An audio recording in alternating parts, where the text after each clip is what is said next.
Hello everyone, it's Jamal Thomas. Welcome to the Progressive Soapbox. The other night, 60 Minutes did a story on Yemen. This is mind-blowing and it's shocking that a main media outlet is actually doing something and reporting on something that's so drastic, so disgusting and depraved in regards to what's taking place and the suffering that those people are enduring. The problem with their reporting wasn't necessarily that they documented the pain. They documented the pain and misery. They did a decent job on that part. The problem is they didn't nail down the point that the United States government has been assisting Saudi Arabia starve and murder Yemenis. They didn't get across that part of this is us. How can you document the misery without getting across that us, the people who are watching the 60-minute documentary, we ourselves, the United States is assisting the Saudi government in our names to murder and starve Yemenis, thousands of which are kids. Thousands of which are kids. Good job, 60 Minutes. Good job. Good job. Connect the goddamn dots for the audience. Why are you showing the story if you're not going to connect the dots? That we ourselves are responsible in large part for the things that Saudi Arabia is doing in that country. Let's take a look at the article from The Guardian.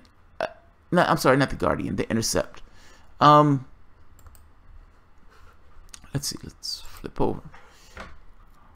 In Yemen's 60 Minutes moment, no mention that the United States is fueling the conflict.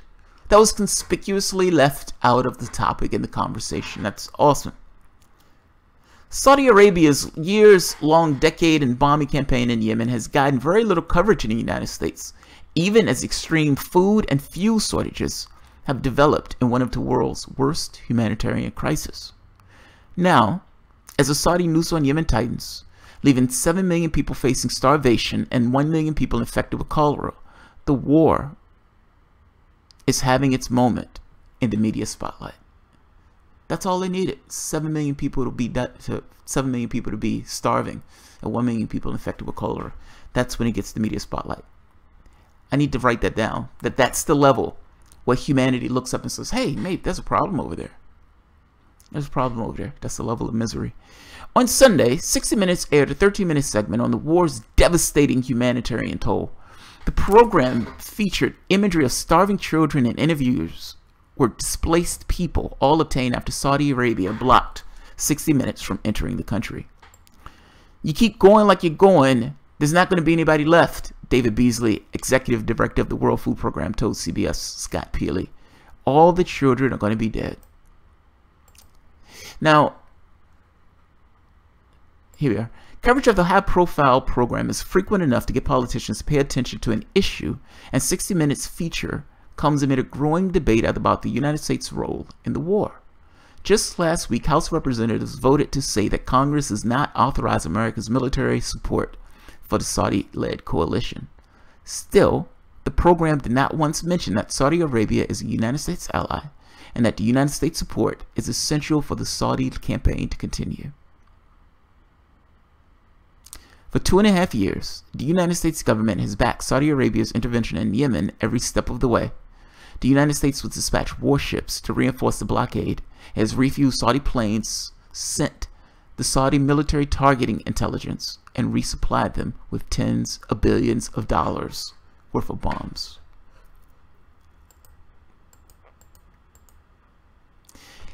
How can you do a story about suffering and misery? How can you get across this heartfelt thing of, oh my God, all of these people are dying, all of these people are injured, all of these people are starving, all of these people are sick? How do we do this? How do we get this across? Without getting across the reason why this is taking place. Meaning, us!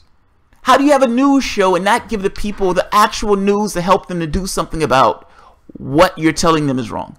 Meaning you're saying, look, this is the thing that's going on in Saudi Arabia. What are you, just rubbernecking? Or do you want those people to kind of make a stink and a fuss that we as the United States don't take any part in what Saudi Arabia is doing, particularly when they're doing something ghastly and horrific and immensely depraved? You don't get that across to your audience. Then you fundamentally did a disservice to your audience. Good job, 60 Minutes. Good job. Good job of failing. And just so we understand what's taking place, this is PBS.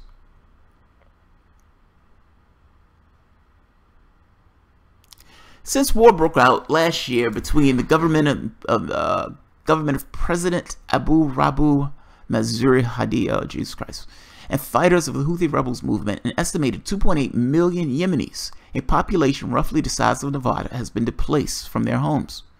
More than 6,400 people, as a low estimate, have been killed and over 30,500 wounded, according to Amnesty International. More civilians have died from airstrikes from the international coalition being led by Saudi Arabia, which entered the conflict in March 2015, than any other cause. The fighting has touched nearly every aspect of daily life in Yemen, limiting access to food and water in one of the world's most food insecure and least developed nations, deepening poverty, devastating access to medicine and healthcare, and forcing millions of children from school. This nation, before the war broke out, Yemen was already one of the poorest countries in the world, one of the most food insecure in the world, and this war has just exacerbated those living conditions. Here's another one. In 2015, the nation's economy shrank a staggering 28% as fighting wrecked infrastructure, stalled imports, and forced countless businesses to close. That exacerbated poor living conditions among Yemen, leaving more than 21 million people, or roughly 4 in 5 Yemenis, in need of emergency humanitarian assistance.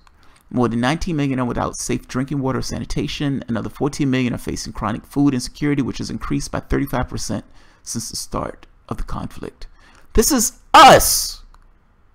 This is us. This is what we're doing around the world. This is what our soldiers and our troops, our support, what we're doing. This is what's taking place in our name. In the name of the United States. This travesty, this blatant immorality is what's taking place in our name. Good job, 60 Minutes, not explaining that what's taking place in Saudi Arabia, the misery that's taking place in Yemen, is directly related to us, our influence. Meaning, if we wanted to, it doesn't matter what Saudi Arabia wanted. If the United States said, cut it out, Saudi Arabia would cut it out. Let's go back to the NSF for a moment. The United States has the power to pull the plug on an intervention since the beginning. Bruce Riedel, a senior fellow at the Brookings Institute and a 30-year veteran of the CIA, explained last year that if the United States and the United Kingdom tonight called King Solomon of Saudi Arabia, this war has to end, it would end tomorrow. The Royal Saudi Air Force cannot operate without American and British support. That means that for years, former President Obama and now Donald Trump has had the power to stop the bombing campaign in an instant. Instead, the United States government officials have watched Saudi Arabia use American weapons on homes, markets, farms, water, infrastructure, hospitals, and children's schools, and made a conscious decision to continue that support for the sake of not upsetting a regional ally. Good job, 60 Minutes. Good job. You've done your audience a massive disservice. Yes, gold star for bringing the story up. But you've done a massive fucking disservice. You can call it even journalistic impropriety. That you would bring up a story like this and not drill into why this is taking place. And the fact that the United States government has part in this. Without explaining that part in this. If your audience leaves that thinking that some amorphous thing outside of us in some other country, one of the forsaken countries, one of those other countries, can't just get their shit together. Those guys are fighting. They just can't get their shit together. God, it's so bad. It's so sad for the Yemenis. I wish they could just get their shit together. If your audience leaves that thinking to themselves that they are somehow completely separate and distinct from what's taking place in the rest of the world, then you've done your audience a massive fucking disservice. Massive disservice. Your job as a journalist is to get across this idea of what's taking place out there in the external world, yes. But part of what's taking place in the external world has to do with the choices and decisions that are made here. It's one thing to say that this is taking place. It's another thing to explain how we, relate to that and the historical significance of our association with Saudi Arabia in this case.